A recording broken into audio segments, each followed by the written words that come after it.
ruan mau ti in zir pui lên rual ui te za bo don zo lo vi zo tin ka zong che a so ra tiang vang khua an tuan in le ngan ti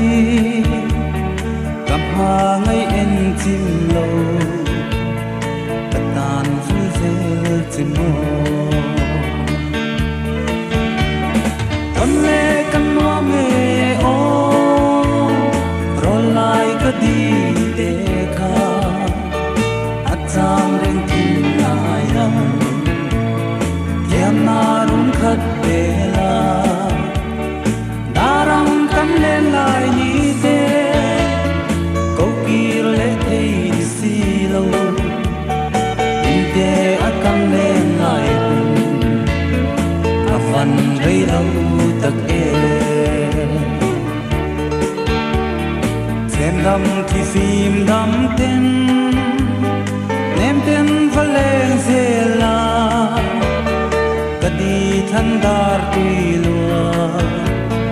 nem ten lau chem dam la yap tu van rang chum o mong tin sing chan ri la tur ni sen sa hoyan tuan rel ka di ya in con le kan wang e o ro lai ka di te kha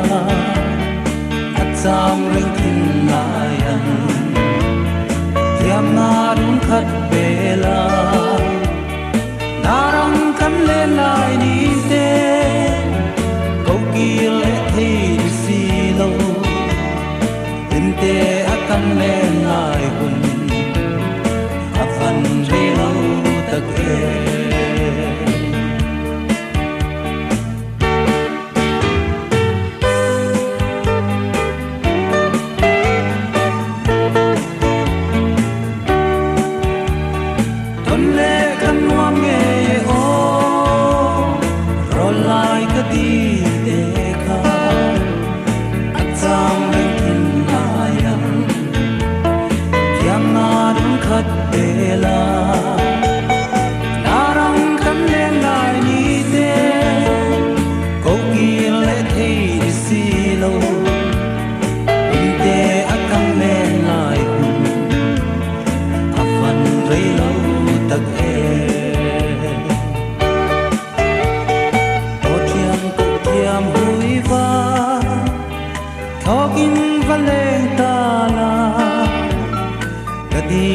sang belin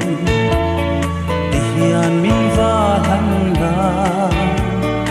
angai si lung lengin chin zai rel thei lo ram thiam hi mot mi tin